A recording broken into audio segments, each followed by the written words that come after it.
Concretamente, nuestra normativa penal ya tiene establecido cómo es o cuál es la conducta que se sanciona. Esto está contenido dentro de una normativa penal.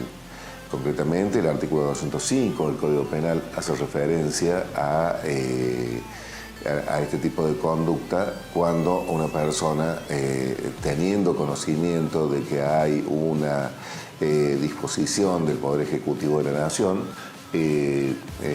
viola esa disposición e infringe justamente esta norma, que es más que nada una norma de convivencia, que establece justamente que va a ser sancionada, ya sea de modo efectivo o inclusive prevé un tipo culposo, es decir, cuando uno propaga una enfermedad sin tener la intención directa de propagarla, pero eludiendo una disposición que está vigente para evitar este tipo de contagio. Básicamente es eso. Nuestro sistema penal establece determinadas situaciones y hechos delictivos que acarrean, por supuesto, penas privativas de libertad. Específicamente, y en este caso, lo que se están tratando y lo que ha sido informado es que esta situación podría circunscribirse a 2 delitos en la actualidad y posiblemente 3 con posterioridad, que hacen a los delitos contra la seguridad pública por un lado y delitos contra la administración pública por otro. Delitos contra la seguridad pública, que determinan penas de entre 6 meses y 2 años para aquellas personas que violaran medidas adoptadas por la autoridad competente y que impidan o que en realidad hagan a la introducción o a la propagación de una epidemia. Eso está determinado en el artículo 205 del Código Penal. Por otro lado, los delitos contra la administración pública, que prevén penas de 15 días a 1 año de prisión, hacen referencia al que se resistiere, desobedeciere a un funcionario público o a personas que colaboren con los mismos. Una cosa que llama, también diría yo, a la reflexión, ¿no? Por ejemplo, veíamos el otro día el caso de un vigilador de un edificio privado que fue agredido por una persona. Esa persona en ese momento está actuando equiparado a un funcionario público. Eso es lo que se debe tener en cuenta. Mucha gente plantea y dice, mire, ¿cómo es posible que un particular me diga a mí lo que tengo que hacer? Pasa que nuestra normativa procesal, penal inclusive, en los casos de delitos cometidos en flagrancia, establece que un particular puede ser equiparado a un funcionario público en ese tipo o en cualquier delito. Es lo que se llama una aprehensión o una detención privada, ¿sí?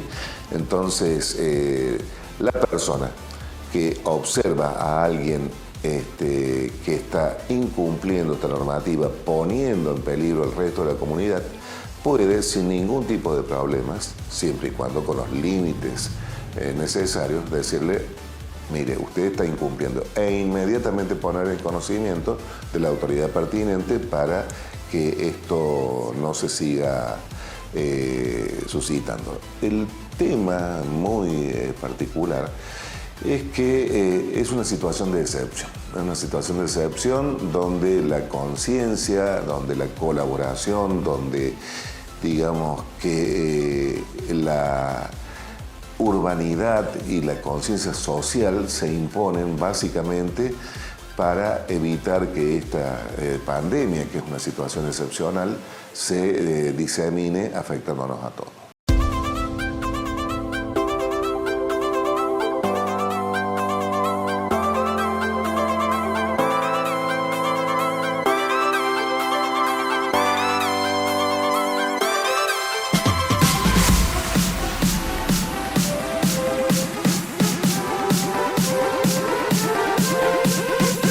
Lo lo que podemos llegar a ver de manera posterior son delitos que tienen que ver con la propagación de enfermedades que hacen a delitos contra la salud. Y bueno, que también establecen penas que son penas privativas de libertad de bastante mayor cuantía. Nosotros tenemos un teléfono en el cual se puede denunciar este tipo de cosas y básicamente también se inicia una causa penal, es una causa de oficio, que pone ese mandato en marcha. Es decir, la persona termina con una causa penal. Es decir, se considera que hay, ya sea por una voluntad expresa de la persona que, por ejemplo, ha venido de viaje de otro país, sabe que tiene que someterse a una cuarentena y de modo deliberado no cumple con esa normativa y se inicia una causa penal, una causa como cualquier otra, como si robara, como si cometiera el delito de amenazas, como cualquier otra causa penal. Creo que nuestro sistema legal involucra estas situaciones. La ley debe ser general, pero en materia penal requiere que sea de estricta interpretación y de estricto contenido técnico para la configuración específica de cada delito. No obstante, nuestro sistema legal está preparado para estas situaciones. Seguramente será posible y será necesario alguna readecuación posterior, pero hoy por hoy nuestro sistema da las respuestas necesarias para atravesar estos momentos de crisis. Es decir, esto ya estuvo previsto cuando las distintas infecciones, por ejemplo el cólera, por ejemplo la gripe aviar, es decir, se estableció ya con anterioridad una serie de protocolos que tienen su correspondencia en la ley penal justamente para sancionar de manera efectiva, sea con prisión y con multa, este tipo de infracciones que ponen en peligro a la población en general. En el aeropuerto de Ezeiza se juntaron 180 extranjeros que disponían de entrar al país y como se negaron a cumplir el protocolo fueron obligados a volver en vuelo en el que habían venido.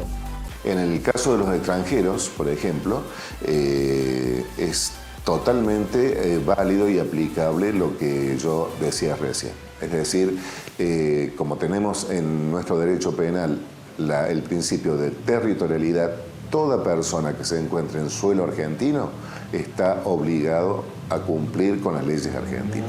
Si las leyes argentinas establecen que, como en este caso, por un decreto específico del Poder Ejecutivo de la Nación, que uno tiene que estar fuera del contacto con otras personas y sobre todo habiendo venido del exterior, se debe cumplir a rajatabla.